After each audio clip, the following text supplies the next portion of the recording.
Montgomery County Jail by an officer. Was excessive force used in this case? You decide. It was a chaotic scene. Emily Evans surrounded by officers, booking her into jail for OVI. Officers say she was not cooperating. Then, now lay there. She appears to be unconscious on the floor. Emily was knocked out. She was completely unconscious, unresponsive, bleeding from the nose. Evans and her attorney, Mike Bly, want accountability and a money settlement from the Montgomery County Sheriff's Office.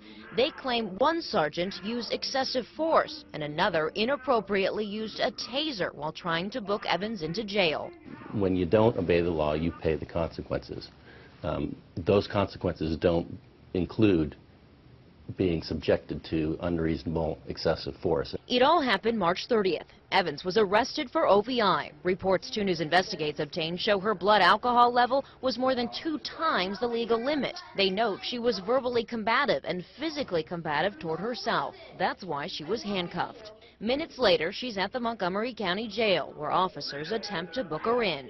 She was being searched when Bly says officers took their authority too far. Now lay there. Bly said Evans suffered facial fractures and a bleed near her brain. EMS was called and she was taken to the hospital.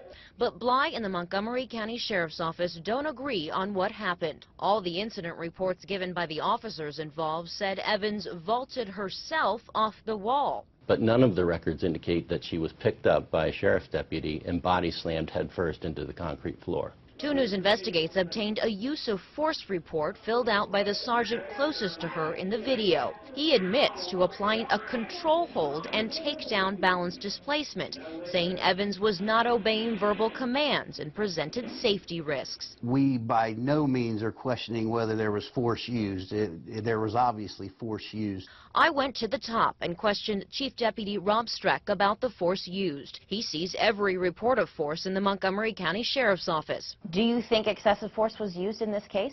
The sergeant involved in that was not found improper. He says there's a difference between force and excessive force, and the Sheriff's Office internal investigation found the sergeant's actions did not go against their policy.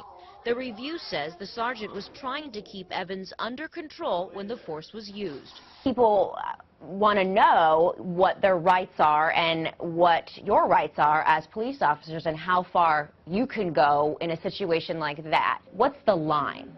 There's no definitive line for excessive force. We have the right to keep you in there. We have the right to try to keep order in that jail, but we don't have the right to cause unnecessary pain and suffering to an individual. The video speaks for itself.